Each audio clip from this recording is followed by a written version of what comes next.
미가서 1장 8절 미가와 같이 기도합시다라는 제목으로 하나님의 말씀에 은혜 받는 시간 같습니다. 오래전에 국민일보 보도에 이런 제목이 있었습니다. 무너지는 가정, 깊어가는 한국병, 이런 제목이 있었어요. 이 내용에 보면은 우리나라 이혼율이 해마다 늘어나는데 많을 때가 16만 7천 건이래요. 1년에. 이혼 가정은 가정 해체로 이어지죠. 가정 해체로 인해서 자녀들이 거리로 내몰리고 있고 장기 보호시설 등으로 보내지면서 어려움을 겪고 있다는 거예요. 가정이 무너지면 사회도 무너집니다. 연쇄적인 반응이에요. 가정이 무너지면은 학교도 무너져요. 교육도 무너진단 말입니다. 모든 것이 가정이 기본이에요. 우리는 이러한 때에 오늘 말씀 보니까 미가 선지자가 나와요. 미가와 같이 기도해야 합니다. 본문 8절에 보니까 미가가 기도를 하는데 어떤 마음과 어떤 심령으로 기도했습니까? 처음에 보니까 애통하죠. 애절한 마음으로 통에 소리를 해서 얼마나 마음이 아프겠습니까? 애통한다 이거예요. 괴로운 마음으로, 슬픈 마음으로 짜내는 그 심정으로 기도하는 거예요. 그리고 두 번째, 어떻게 해요? 애곡하고. 이거는 특히 우리나라 장례식장에 가면은 그 유가족들 한번 보세요. 그 고인을 놓고 얼마나 비통하면서 곡을 합니다. 세상이 다 무너지는 것 같잖아요. 인생이 끝나는 것 같잖아요. 그렇게 애곡합니다. 부르짖는 거예요. 벌거벗은 몸으로 어떻게 해요? 행한다. 아무것도 없는 거예요. 다 벗겨진 겁니다. 들깨같이 애곡하고 가족같이 애통하며 울며 기도했다. 자기의 심정을 그대로 표현한 거예요. 내가 이런 마음으로 기도하고 있다. 이런 마음으로 부르짖고 있다. 선지자 미가가 그런 마음으로 기도합니다. 얼마나 애통하는 마음으로 기도하겠습니까?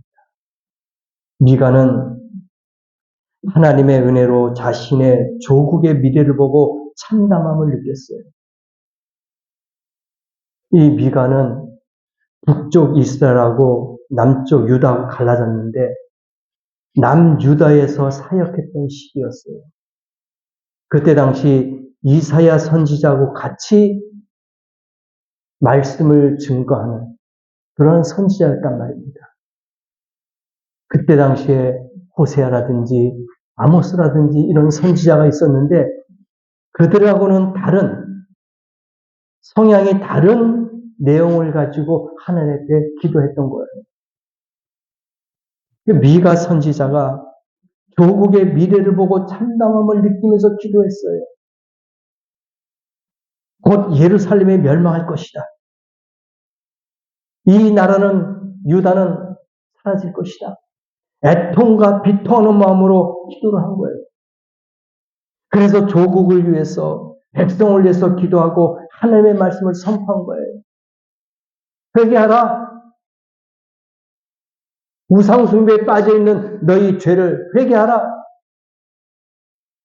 그리고 그때 당시에 위정자들, 부유한 자들, 있는 자들이 가난한 자를 억압했어요. 무시했습니다. 우상숭배에 빠져 있었어요. 그래서 이 미가가 그런 사람들 대상으로 말씀을 증거하게 된 거예요. 회개하라. 죄를 지적한 겁니다. 같은 시대에 사역했던 이사야와 같이 왕이나 고위층의 친밀하게 알려진 사람이 아니었어요. 오히려 이사야는 왕이라든지 제사장이라든지 그러한 고위층에 있는 사람들하고는 가까이 가면서 그들에게 말씀을 증거하고 선포했지만 미가는 오히려 선한 자들, 약한 자들, 서민들, 이러한 취약계층에 있는 사람들을 위한 대변인이 되었던 거예요. 그는 모레셋이라는 곳에서 태어났어요. 변방입니다. 도시에서 태어난 게 아니에요. 외곽에서 태어났습니다. 블레셋의 지배를 오래 받은 곳이기 때문에 가장 유대답지 않은 곳에서 종교개혁을 일으키는 사람이 태어난 거예요. 작은 곳에서, 작은 마을에서, 떨어진 외딴 곳에서, 큰 대도시의 예루살렘 같은 그런 곳에서 태어난 사람이 아니었어요. 이 미가라는 이름의 의미가 히브리어로 보면은요, 누가 여호와와 같은가? 누가 여호와와 같은가? 그런 이름의 의미를 갖고 있어요. 이스라엘 백성들에게 복음을 전파할 때 누가 정말 여호와와 같은가? 그의 심령을 얘기하는 거예요. 미가가 들깨와 같이 부르짖었어요. 들깨는 먹을 것을 위해서 부르짖잖아요. 위협과 공포의 소리가 있어요. 그러한 마음을 가지고 기도를 하는 거예요. 사자와 같이 애통하며 뛰어다니면서 하나님 앞에 그렇게 기도하는 미가 선지자예요. 이스라엘 백성들을 외면합니다. 굴중에 있는 사람들, 부유한 자들, 가진 자들 다 외면하고 있어요. 그럴 때 미가가 선포하는 겁니다. 회개하라. 하나님의 뜻대로 민족을 위해서 기도했더니 세월이 흘러 그의 예언은 정확했고 성경의 정견이 되는 은혜를 받았단 말입니다. 사람은 사회적 동물이기 때문에 나 혼자만 잘 사는 법은 절대로 없어요. 더불어 살아야 됩니다. 그래서 우리가 많이 들어보잖아요. 더불어 사는 세상을 만들자. 더불어 사는 사회를 만들자. 이건 뭐예요? 나 혼자만 사는 것이 아니라 같이 나와 네가, 너와 내가 더불어 살자. 근데 지금은 어떤 시대입니까? 배타적이에요. 자꾸 밀어내요. 가까이 오려면은 밀어냅니다. 다가오려고 하면은 밀어내요. 나의 이곳에 침범은 안 됩니다. 내 영역에 들어오면 안 돼요. 자꾸 밀어냅니다. 이기주의예요. 배타주의입니다. 더불어 사는 세상이 아닙니다. 우리나라 정이 있는 나라고 하면 정이 있는 민족이라고 하잖아요. 이제는 점점 사라집니다. 정이 점점 사라져요. 더불어 사는 세상이 안 되고 있어요. 지금 세상의 모든 나라는 다른 나라의 경제와 연관되어 있습니다. 그래서 동반 상승이 돼야 돼요. 동반 상승세가 됩니다. 성장이 돼야 됩니다. 같이 하지 못하면 같이 타락하는 거예요. 나락으로 떨어지는 겁니다. 우리가 경제 성장이 올라가면 다른 곳에 쓰고 경제 성장이 올라가야 되는 거예요. 우리가 하락하면 다른 곳에서도 하락해요. 더불어 가야 되는 거예요. 한 나라만 잘 살면 안 됩니다. 내 이웃 가까이 있는 나라도 같이 성장해야 되는 거예요. 지금 시대가 너무 어물합니다. 암울해요. 어두운 시대에 살고 있어요. 요 일주일 사이에 우리나라도 참 심각한 시대가 됐잖아요. 심각한 시간이 되었어요. 안타깝죠. 무섭잖아요. 두렵잖아요. 내 가족, 내 부모, 내 자녀 문제처럼 껴안고 눈물을 흘리며 기도해야 됩니다. 나라와 민족을 위해서도 기도해야 돼요. 미가와 같이 기도의 폭이 넓어지도록 기도해야 될 줄 믿습니다. 자신만에 의한 기도가 되면 안 돼요. 내 가족만 위한 기도만 되면 안 된단 말입니다. 내 나라와 민족을 위해서 폭넓게 기도가 되어야 될 줄 믿습니다. 그래야지 같이 사는 거예요. 더불어 사는 겁니다. 기도의 폭이 넓어질 때 축복의 폭도 넓어질 줄 믿습니다. 기도의 폭을 좀 넓혀보세요. 확장시켜 보시라는 얘기입니다. 그래야지 여러분이 받는 축복도 많이 다가올 거예요. 많이 받을 겁니다. 짧은 마음으로 나만 기도하고 내 가족을 위해서만 기도하는 것이 아니라 내 이웃을 위해서, 내 나라와 민족을 위해서, 전 세계를 위해서 기도하자 이거예요. 그래야지 여러분이 받는 복도 많이 생긴다는 겁니다. 미가가 미래의 예수님의 탄생을 위해서도 기도해서 예언을 했어요. 어디서 예언을 했느냐? 미가서 5장 2절에 보니까요. 미가가 예언했어요. 베들레헴 에브라디아야, 너는 유다 족속 중에 작을지라도 이스라엘을 다스릴 자가 내게서 내게로 나올 것이라. 그의 근본은 상고의 영혼에 있느니라. 미가가 예언했어요. 예수님이 어디에 탄생할 것이라고? 베들레헴에.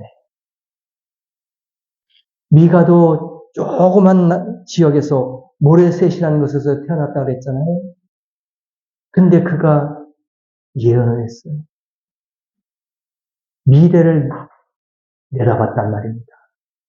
베들레헴에서 태어날 것이다. 그런데 그 베들레헴도 유다 족속 중에 작을 것이다. 조그만 장소, 조그만 마을일 것이다. 근데 거기에서 위대한 온 인류를 구할 메시아가 태어날 것이다. 예언할 수 있는 그러한 위대한 선지자 되었단 말입니다.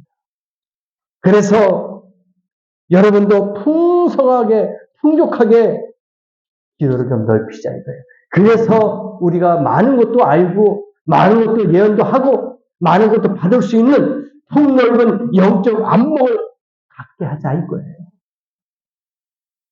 우리의 영혼이 좀 크게 넓혀야 됩니다. 더 풍성한 영적인 삶을 살자 이거예요. 좁은 영적인 삶이 아니라 넓은 영적인 삶을 좀 살자 이거예요. 그래서 나라와 민족을 위해서도 기도해야 됩니다. 불안한 거예요. 위험한 거예요. 이제 경제가 또 곤두박질 수 있어요.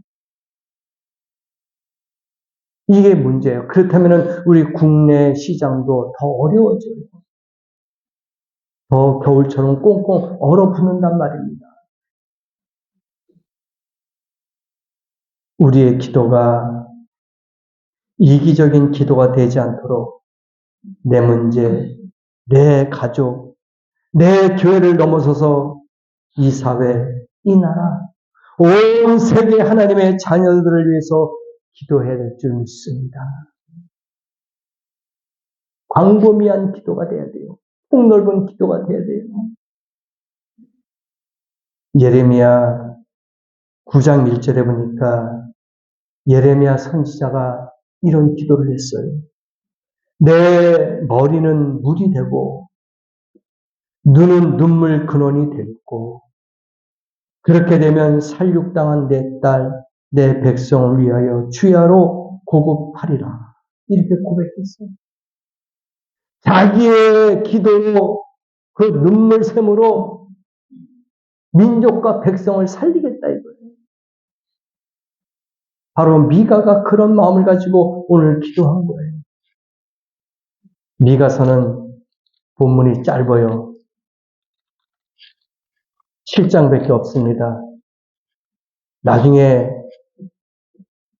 기회가 된다면은, 시간이 된다면은 미가서 1장에서부터 7장까지 다 읽어보시기 바랍니다. 여기에서 미가의 심령을 우리가 알 수 있어요. 그의 심정이 어떤 마음인가.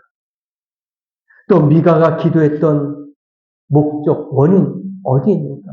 왜 기도했는가. 알 수 있습니다. 왜 이스라엘 백성들이 타락했는가. 무슨 이유였는가. 알 수 있어요. 오늘 이 시간에 우리가 혹시나마 잘못한 것이 있다면, 실수한 것이 있다면, 죄를 범한 것이 있다면 다시 한번 주님 앞에 용서함을 받아야 될 줄 믿습니다. 미가의 소리가 우리의 귓가에 들릴 수도 있습니다. 회개하라. 너희가 우상숭배했고 너희가 밑에 있는 하찮은 사람들, 연약한 사람들, 가난한 사람들, 부족한 사람들을 억압하지 않았느냐? 힘들게 하지 않았느냐? 괴롭게 하지 않았느냐? 이 말씀이 우리의 귓가에 들릴 수도 있다는 거예요. 우리가 혹시나마 우리도 우리보다 못한 사람들을 위해서 괴롭게 하고 조롱하고 핍박하고 업심여김을 했지 않았을까 생각해 봐야 해요. 또는 우리가 윗사람에게 아부하면서 말씀을 저버릴 때가 있지 않았을까 생각해 봐야 됩니다. 그래서 예수님께서 말씀하셨어요. 마태복음 6장 33절에 먼저 그의 나라와 그의 의를 구하라. 그래야만 이 모든 것을 주신다 그랬어요. 먼저 첫 번째란 얘기예요. 먼저 그의 나라와 그의 의를 구하라. 하나님의 뜻을 먼저 구하라 이겁니다. 내 자신을 위해서 구하고 내 가족을 위해서 구하고 내 나라와 민족을 구하기 전에 먼저 하나님의 뜻을 구하고 난 다음에 구하면 하나님이 주실 것이다 이겁니다. 그래서 기도의 폭을 좀 넓혀보자 이겁니다. 좁은 영적인 눈을 가지고 기도하는 것이 아니라 영원히 활짝 열리는 우리의 영적 지경을 좀 넓히는 그러한 기도를 하자 이겁니다. 이웃들을 위해서 이 나라 장래와 인류를 위해서 기도하십시다. 이것이 우리 자신과 온 세상을 풍성하게 하는 비결이에요. 그리고 우리의 사명인 줄 믿습니다. 오늘 이 시간 이후로부터 기도의 폭을 넓혀야 될 줄 믿습니다. 예수님은 온 인류를 위해서 이 땅에 오셨어요. 당신을 위해서 오신 게 아닙니다. 혼자만을 위해서 온 게 아니에요. 이스라엘 전체, 유다 땅, 그 다음에 온 인류를 위해서 이 땅에 오셨단 말입니다. 우리도 마찬가지예요. 내 개인의 것을 위한 주장만 하는 그런 기도가 아니라 내 이웃, 또 더 나아가서는 전 세계를 위해서 그러한 기도가 되는 넓은, 폭넓은 기도가 있어야 될 줄 믿습니다. 오늘서부터는 개인의 기도뿐만 아니라 나라와 민족을 위해서 기도해야 될 줄 믿습니다. 미가는 남유다가 멸망하기 위해서 하나님의 심판이 위해서 지금 하나님의 진노와 분노를 받는 이 시점에서 기도하라고 선포했습니다. 회개하라고 선포했습니다. 만약에 기도하지 않고 회개하지 않으면 너희 유다는 멸망당할 것이다. 사라질 것이다. 하고 미가 선지자가 선포했단 말입니다. 우리도 이 나라와 민족을 위해서 기도하지 않는다면 고통 가운데 빠질 거예요. 어려움 가운데 빠질 거란 말입니다. 그래서 지금이 기도할 시기예요. 지금이 부르짖을 시기란 말입니다. 미가와 같이 애통하고 미가와 같이 곡을 하면서 정말 하나님, 내가 나라 민족을 위해서 기도하겠습니다. 내 가족을 위해서 기도하겠습니다. 내 자신을 위해서 기도하겠습니다. 기도의 폭을 넓게 허락해 주시옵소서. 내 입술과 내 마음을 넓게 열게 해 주시옵소서. 좁은 마음으로 좁은 기도하는 것이 아니라 넓은 마음으로 넓은 기도할 수 있도록 하나님 열어 주시옵소서. 그런 마음을 가지고 일주일 동안도 여러분의 개인과 가정과 이웃과 또 나가서 전 세계를 위해서 기도할 수 있는 놀라운 하나님의 성도가 되시기를 예수님의 이름으로 간절히 축복합니다. 기도하시겠습니다.